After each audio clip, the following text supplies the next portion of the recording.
ଆଜି ଆମେ ଓଡ଼ିଶା ବିଷୟରେ କିଛି ଜଣାଶୁଣା ତଥ୍ୟକୁ ନେଇ ଏକ ନୂଆ ଦୃଷ୍ଟିକୋଣରୁ ଦେଖିବାକୁ ଚେଷ୍ଟା କରିବା। ଆମ ପାଖରେ କିଛି ପ୍ରଶ୍ନ ଅଛି, କିନ୍ତୁ ଆମର ଉଦ୍ଦେଶ୍ୟ କେବଳ ଉତ୍ତର ଜାଣିବା ନୁହେଁ। ଠିକ୍।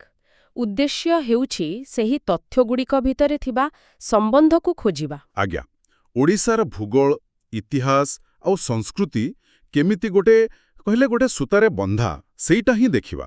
ଏଇଟା ଏକ ବହୁତ ଭଲ ଚିନ୍ତାଧାରା। କାରଣ ଦେଖନ୍ତୁ, କୌଣସି ବି ତଥ୍ୟ ଏକା ନଥାଏ।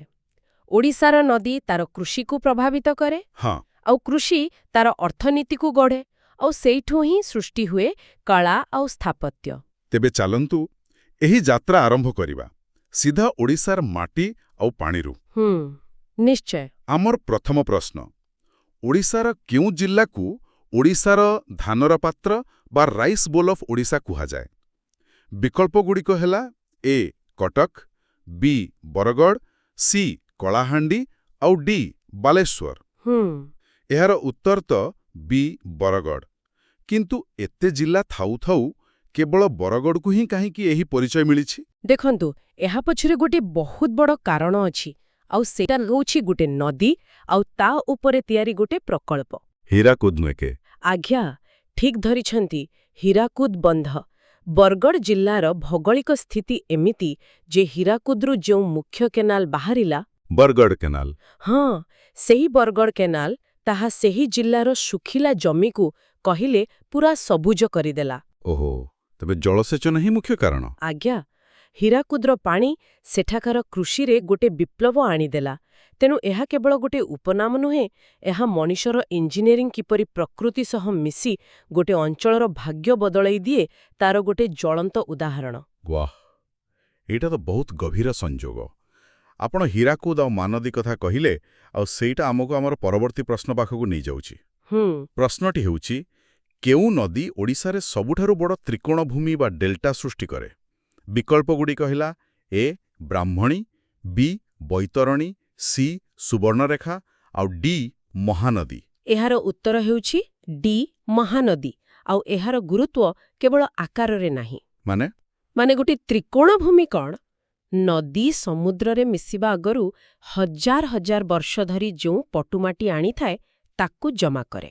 ହଁ, ମହାନଦୀର ଏହି ତ୍ରିକୋଣଭୂମି ଏତେ ବିଶାଳ ଆଉ ଏତେ ଉର୍ବର ଯେ ଏହା ଓଡ଼ିଶାର ପୂରା ଉପକୂଳ ଅଞ୍ଚଳକୁ ଶସ୍ୟଶ୍ୟାମଳ କରିଛି। ଆମ ସଭ୍ୟତା, ଆମ ସଂସ୍କୃତିର ମୁଖ୍ୟ କେନ୍ଦ୍ର ତ ଏଇଠି ହିଁ ଗଢ଼ି ଉଠିଛି। ଠିକ୍ କହିଲେ। ତେବେ ଆମେ ବାରମ୍ବାର ହୀରାକୁଦ କଥାକୁ ଫେରି ଆସୁଛେ। ଏହାକୁ ନେଇ ଆଉ ଗୋଟେ ସିଧାସଳଖ ପ୍ରଶ୍ନ, ହୀରାକୁଦ ବନ୍ଧ କେଉଁ ନଦୀ ଉପରେ ନିର୍ମିତ? ବିକଳ୍ପ ଏ ବ୍ରାହ୍ମଣୀ, ବି ବୈତରଣୀ, ସି ମହାନଦୀ, ଡି ଋଷିକୂଲ୍ୟ। ଆମ ଆଲୋଚନାରୁ ତ ଉତ୍ତର ସ୍ପଷ୍ଟ, ସି ମହାନଦୀ। କିନ୍ତୁ ମୋର ଜାଣିବାର ଇଚ୍ଛା, ଏହି ବନ୍ଧ ତିଆରି ହେବା ପଛର କାହାଣୀ କ'ଣ? ଏହା କ'ଣ କେବଳ ଗୋଟେ ଡ୍ୟାମ୍ ଥିଲା? ନା, ବିଲକୁଲ ନୁହେଁ। ଏହା ଗୋଟେ ଡ୍ୟାମ୍ ଠାରୁ ବହୁତ ଅଧିକ ଥିଲା। ଦେଖନ୍ତୁ, ସ୍ୱାଧୀନତା ପରେ ପରେ ଯେତେବେଳେ ଭାରତ ଗୋଟେ ନୂଆ ରାଷ୍ଟ୍ର ଭାବରେ ନିଜକୁ ଗଢ଼ୁଥିଲା, ହଁ, ସେତେବେଳେ ହୀରାକୁଦ ଭଳି ପ୍ରକଳ୍ପଗୁଡ଼ିକ ଦେଶର ଆତ୍ମବିଶ୍ୱାସର ପ୍ରତୀକ ଥିଲା। ଏହା ବିଶ୍ୱର ଦୀର୍ଘତମ ମାଟିବନ୍ଧ।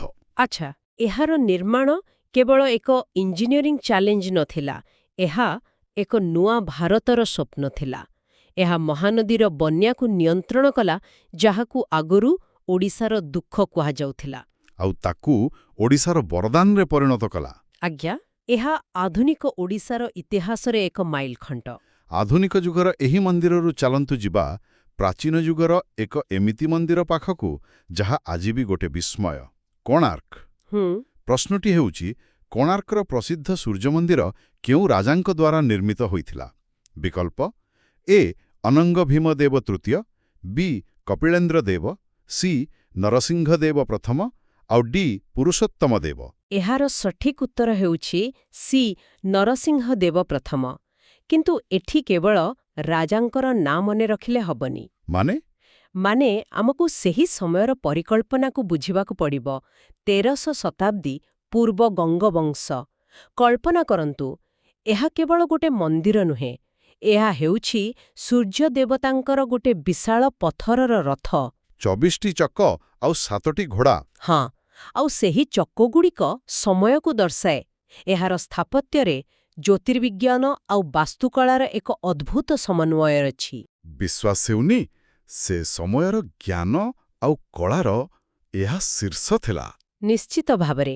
ଏହି ପ୍ରାଚୀନ ପରିଚୟକୁ ନେଇ ଆଧୁନିକ ଯୁଗରେ ଓଡ଼ିଶା ନିଜର ଏକ ସ୍ୱତନ୍ତ୍ର ପରିଚୟ ପାଇଁ ସଂଗ୍ରାମ କରିଥିଲା, ଯାହା ଆମକୁ ଆମର ପରବର୍ତ୍ତୀ ପ୍ରଶ୍ନ ପାଖକୁ ଆଣୁଛି।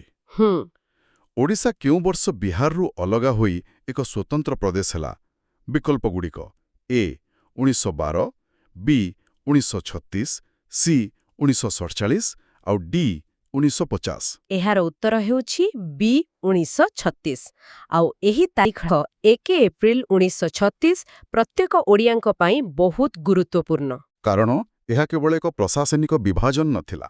ଆଜ୍ଞା, ଏହା ଥିଲା ଦୀର୍ଘ ବର୍ଷର ସଂଗ୍ରାମର ଫଳ।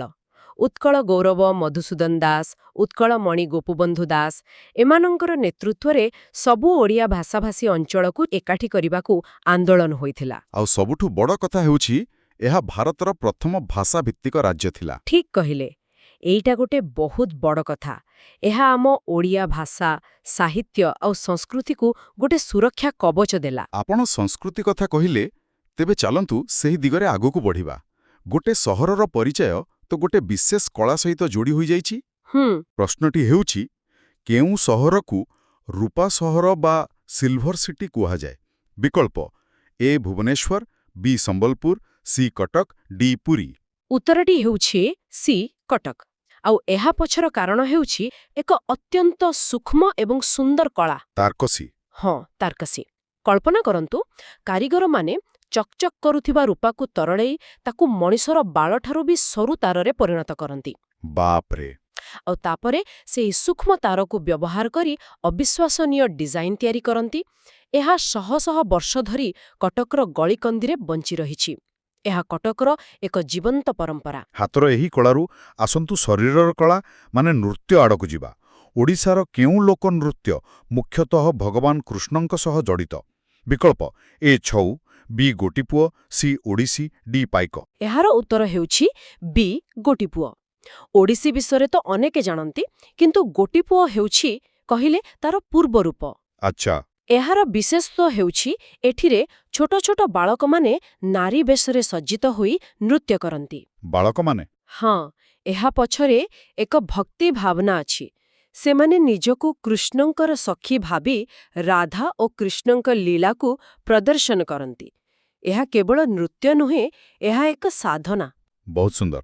ତେବେ ମନ୍ଦିର, ସହର, ନୃତ୍ୟ ଏସବୁରୁ ବାହାରି ଚାଲନ୍ତୁ ଓଡ଼ିଶାର ଆଉ ଏକ ଗୁରୁତ୍ୱପୂର୍ଣ୍ଣ ପରିଚୟ ବିଷୟରେ କଥା ହେବା: ଆଦିବାସୀ ସଂସ୍କୃତି। ଅତ୍ୟନ୍ତ ଗୁରୁତ୍ୱପୂର୍ଣ୍ଣ। ତେବେ ପ୍ରଶ୍ନଟି ହେଲା, ଓଡ଼ିଶାର ସବୁଠାରୁ ବଡ଼ ଆଦିବାସୀ ସମ୍ପ୍ରଦାୟ କିଏ? ବିକଳ୍ପଗୁଡ଼ିକ ହେଲା ଅ କନ୍ଧ, ବ ସାନ୍ତାଳ, ସ ସଉରା, ଡ ବଣ୍ଡା। ଜନସଂଖ୍ୟା ଦୃଷ୍ଟିରୁ ଏହାର ଉତ୍ତର ହେଉଛି ଏ କନ୍ଧ। କିନ୍ତୁ ସେମାନଙ୍କର ମହତ୍ତ୍ୱ କେବଳ ସଂଖ୍ୟାରେ ନାହିଁ। ଠିକ୍।